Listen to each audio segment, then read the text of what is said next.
Hello everyone, what is up? It's Zero here, and welcome back to the RPG development tutorial series.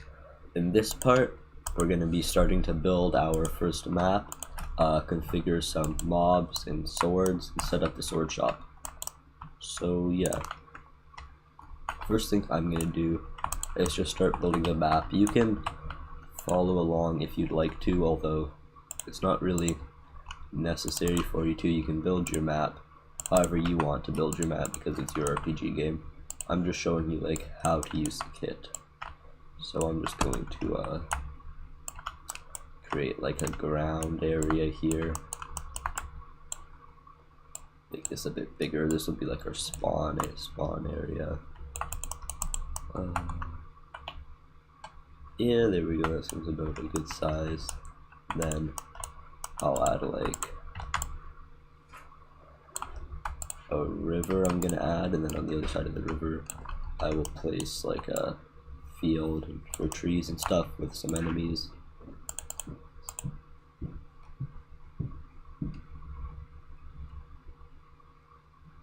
Where is the foil?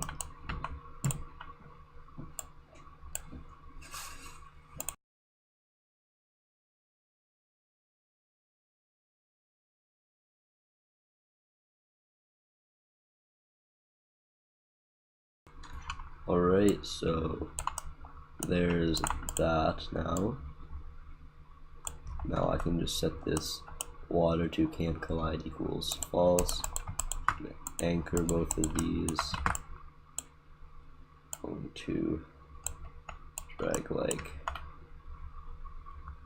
some part just underneath. Make this slate brown so like it's a dirt underneath the water. I can change the transparency of the water to like 0.5 to make it somewhat transparent.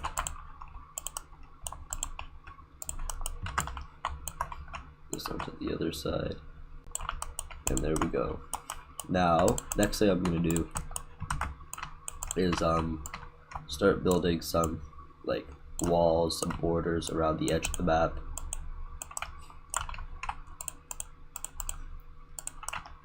So see, now we have that block. What I could do is just continue this just to modify like how far in or out of the map and the height of the blocks as we go around, just like this. So then you can just continue to do this all the way around the map until you feel like you're comfortable with the look of the walls and the map border. 1 minute. So here, if you want to do for corners, you can do two things. You can either just go like this, what a lot of people do, or you can like rotate like this, make it have like a bit more of a, I don't know, detailed curved look to the map. So I'm gonna cut out, just speed up the part of me going through with all the walls and add some music over top. So I'll see you guys when I'm done building the walls.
Alright, so now that I've got these like border walls done around this starting area, what I'm going to do is make sure I'm going to select all of this by clicking and dragging, make sure it's all anchored.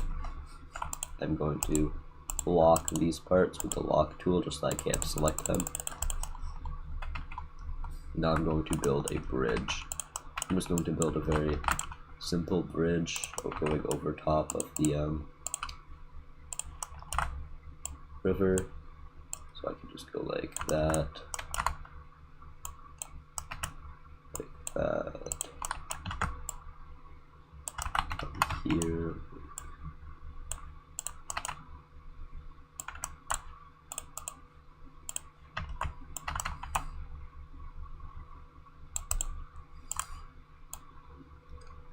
This is just like a very simple map I'm putting together. You can put a lot more detail into your map. Definitely should put a lot more detail into your map than what I'm doing right now.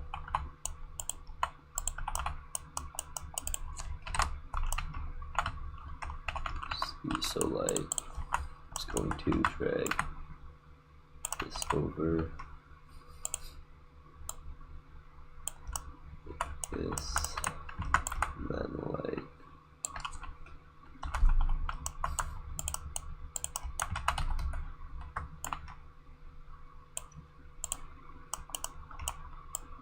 drag that up, scale this down.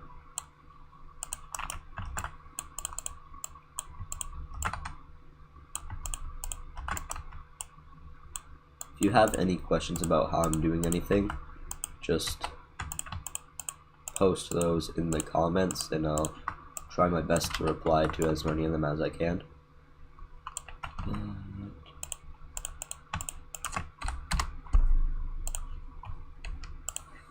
just going to scale this back like this.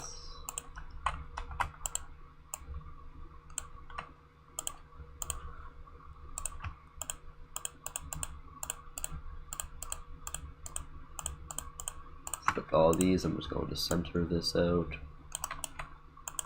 Delete this. Select this. Select the deselect the two bridge pieces. Deselect that. Drag this over, and there is our bridge. I'm just going to lock this under the river piece so I can group the bridge like this, and there's our bridge made. So let's say once you have your map starting to be set up, you can start dragging some of the assets, and like for example, I'm going to put the healing fountain about right here, and then around it I'm just going to insert some slate parts like this. These will act as the pathways for the game, so I'm going to make these start with like a little central hub around the healing fountain. That's what I'm going to do to place spawn points and stuff on. So I can go like this, drag this over here,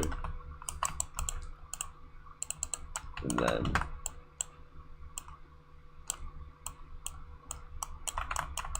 here we go, there's our path. I want to spice up like the look of the path a bit instead of just having it straight, so I'm going to like move this.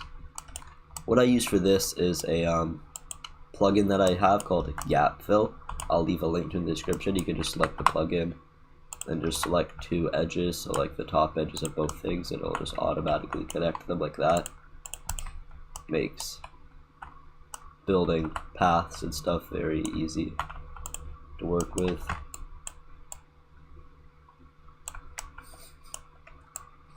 Now I can just go like this. Gap fill. And then just scale this like that.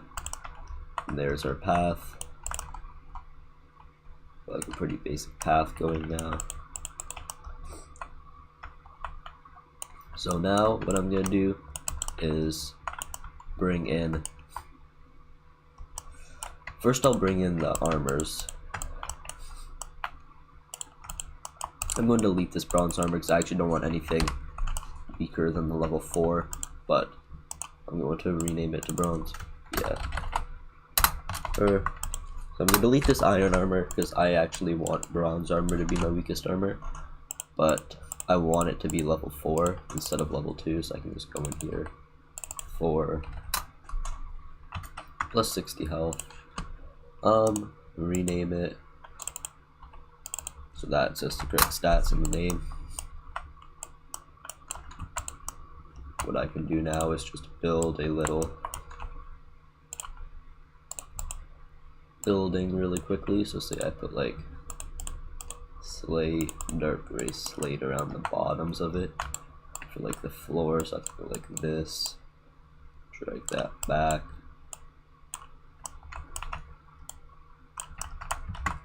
Now I can go like this, lower it a bit to make like a little step going into the building.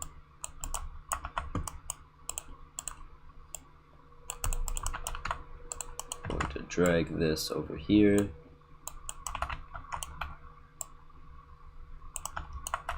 I'm going to change this to wood because I want wood walls for my buildings.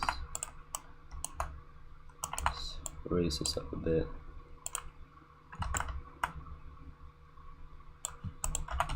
Duplicate and turn. I'll line this one up. As you can see, it's not long enough, so we can just get our scale tool and rescale it to fit the length. Move this piece back. Now what I'm going to do here is actually cut it off over here like that, drag this or like that, and that will act as our door, so I can make like the top of our door now by just selecting this part again, dragging it over, and there's like the door into our little building.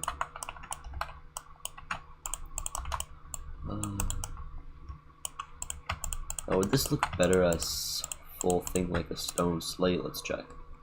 A lot of your building can just consist of like playing around, finding what you want stuff to look like. You don't need to know exactly how you want your game to look right away. So see, I like that look better for our armor building. Now I can add like a wooden roof on the top, still have that like multi-material look to it. Drag this over like this, drag it up, wood.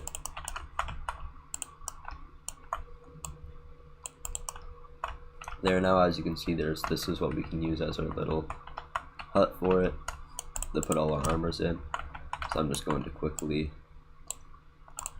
anchor this and group it.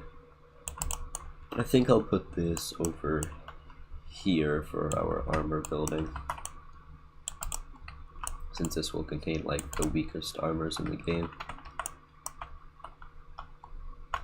Now, since as you can see inside of it, it's very dark right now, we're going to need some sort of light source.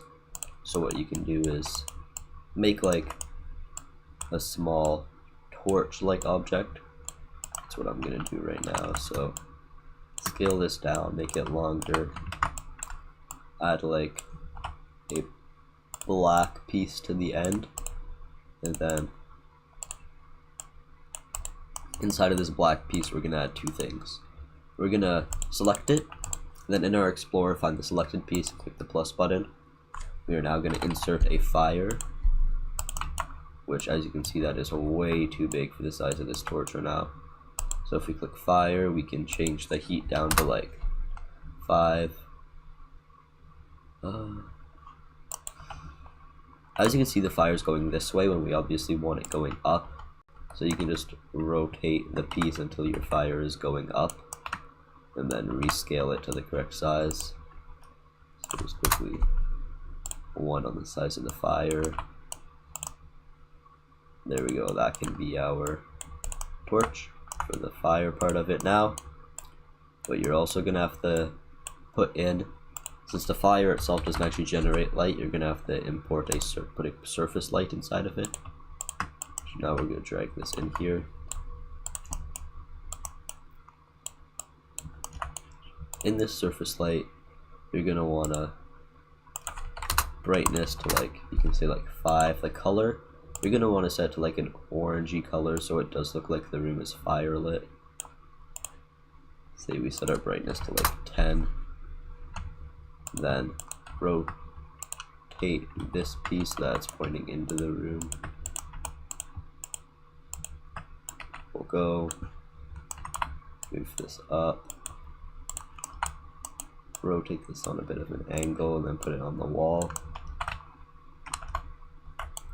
Then you can have like a few of these scattered throughout the room. I'm just gonna put 2 on either side. And there we go. Now, come to this, it's got a nice ambient nice firelit room that you're coming into. You can drag my level 4 bronze armor in here. Move it to the back with the move tool. And there we go. So now, just gonna double check that all of this is anchored by selecting it all. As you can see, some of it isn't, so click anchor. Next thing I'm gonna do is go to the model tab and insert spawn points. We're gonna wanna scale these down. Now you're gonna wanna set transparency to 1. Open up and explore and delete the decal, and then select the can collide of it to false. I like to put a few different spawn points around it, so I'm just gonna put 4, 1 on each side of the healing fountain. So now if we click test, we should spawn right there, be able to go inside our little armor room, see all our different armors.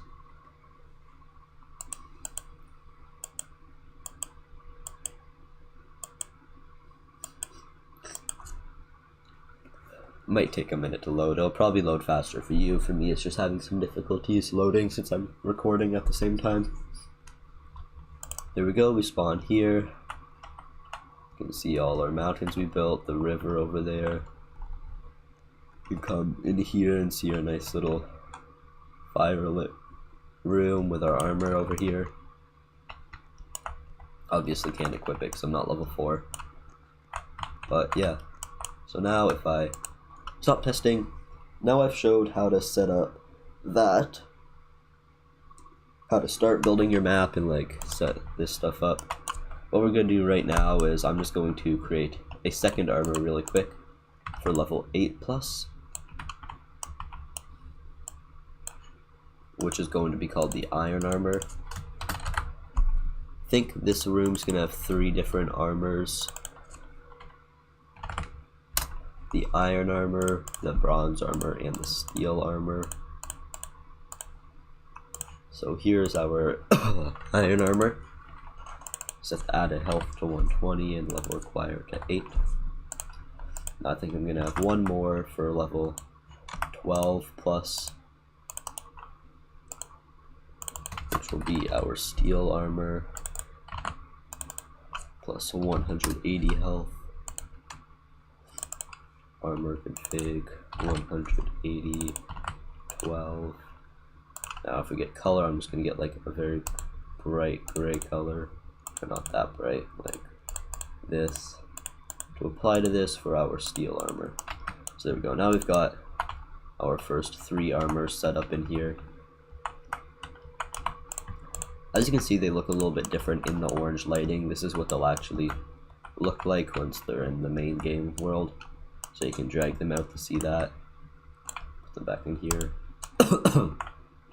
So now that we've got that set up, I'm just gonna select all of this and just move it like up here. We're obviously gonna want a pathway going to it. So what I'm gonna do is go like this. And then I'm just going to go make like a straight kind of excuse me, blocky path to this building. So if I go like this, and now as you can see, there's some like glitchiness in there. If you want to get rid of that, you just select all the parts and click Union in the Model tab. It'll reform the material as like one. So there you go. That's how you can just like get rid of all that glitchiness that's in there and the material like not going together properly, just to make it look a little bit nicer. So now that we've got that set up, next thing I'm gonna do is start putting in our enemies. Seems like a good course of action to go for next. As you can see, this is gonna be like our spawn town area. I don't want any enemies until I'm like over here. So I'm gonna have 3 different types of enemies in the first area. Our bandit, which I'm gonna actually rename in the explorer real quick. Bandit. I'm also going to give us an elite bandit, which will be level like 5. So now I'm just going to customize this. I can give him like pure black clothes, give him like maybe a different skin tone than the other dude had. I'll give him like, yeah, there we go. So this can be our elite bandit. Go into our mob config, change his name, mob level. So you're going to want to come up with, making the XP award and gold award balanced is usually pretty difficult, so sometimes I'll just get my calculator out and just figure out. So like level 1 got 8, so if I just do 8 times 5, that'll give us 45, but 45 might seem like a little bit too much for an elite bandit or something, so well, I think I'll just scale it. Yeah, 45, so 50 gold. Mob health, that'll be 5, so 50. Walk speed, I'll leave the same. Damage, I think I'll set to like excuse me, 45. Leave this stuff the same because I don't want them to be ranked at all.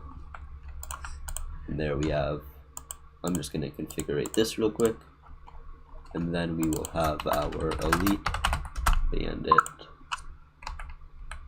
level 5. There we go. So next thing we are going to need to do is I'm going to want to build my boss. If you see any cracks in your walls, you can just scale it up like that. I'm going to want to put my boss. So I'm just going to move this guy over, and I think scaling him up should just do it. For this, we're going to need to get Evercyans one of his expansions. So I have it saved in my models. I'll leave a link to the expansion in the description for you to get. Where is it? Evercyans extension. So yeah, if you just go into Marketplace, search up RPG Kit extension.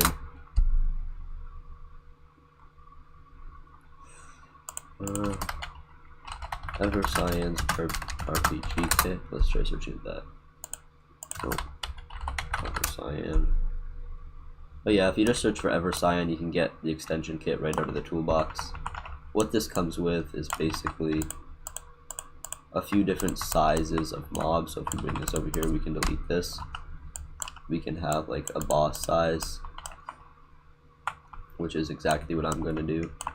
I'm going to drag this dude over here. Now we have this like big boss dude. Just going to make sure to drag him into our mob holder with all our other mobs. Then just delete the advanced kit extension.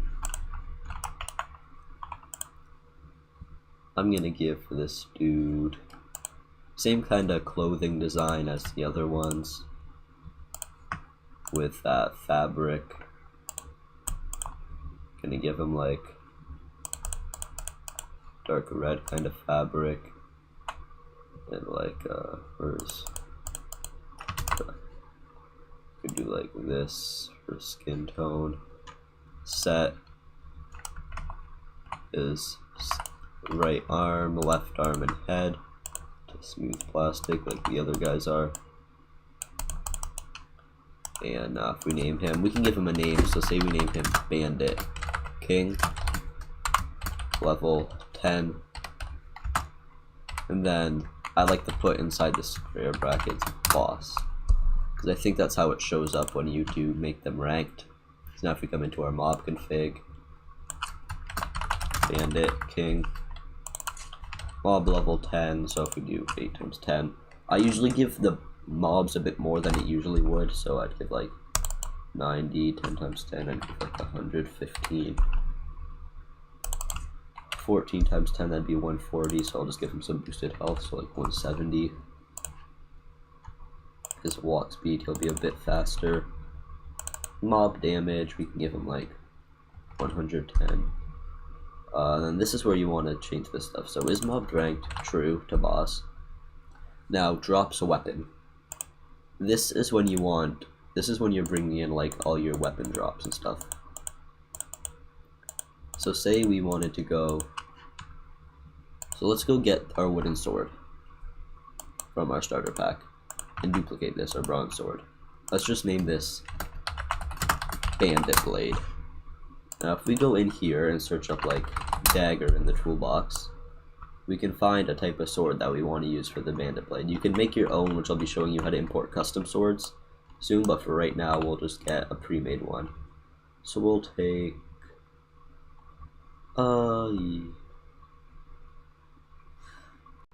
we can just take this one for now. Click no to put it in starter pack, and then what we want is just the handle. So you can drag your handle into the workspace and then just delete everything else about the dagger. Sometimes it'll be locked, so if you select your lock tool you can unlock it. We're going to want to drag this into our Bandit Blade and delete our old handle. I'm going to delete the sparks and this blockable, delete anything extra out of there. Now, you're going to have to configure the way it's held. What I do is I select the tool, then use this tool grip editor plugin, which once again I'll leave a link to in the description, which you can just use these rotation tools to edit the way a player will hold a specific tool. Just like that. Now if we click it again, we can close it. In the weapon config, we'll set cost to 0 since you can't buy it. We'll set our max damage to like 15 and our minimum damage to 11. And then that will be our Bandit Blade. So now if I click test, it'll be in the starter pack right now, and then we will set it in a moment so that you get it as a boss drop. And I think that'll be the last part of this video, setting up that boss drop. So yep, as you can see, we have this Bandit Blade now, which functions fine. You'll be able to use it against all the mobs. If you wanted to, you could scale it up, but I think I'm just going to leave it small. Now what you're going to need to do is take your new tool and drag it into this game items folder inside of replicated storage. Now you're going to want to right click, rename, and copy the name of the tool with Control C. Now go into our mob, into their mob config, and right here where it says drops weapon, true, and then paste the name that you copied. Now whenever you kill this mob, he will drop that sword. So that's how you can add boss drops. So I'm just gonna move him back there, put like a few elite bandits scattered around, then put some normal bandits around here, and then yep, that's it for part 2. So in this part we just set up our map, configured some mobs, set up a boss drop, set up the armors and an armor shop. In the next part I'll be setting up our sword shop, level doors, teach you how to set up a second area, and how to set up the pawn shop. Hope you enjoyed, and I'll see you all in the next video.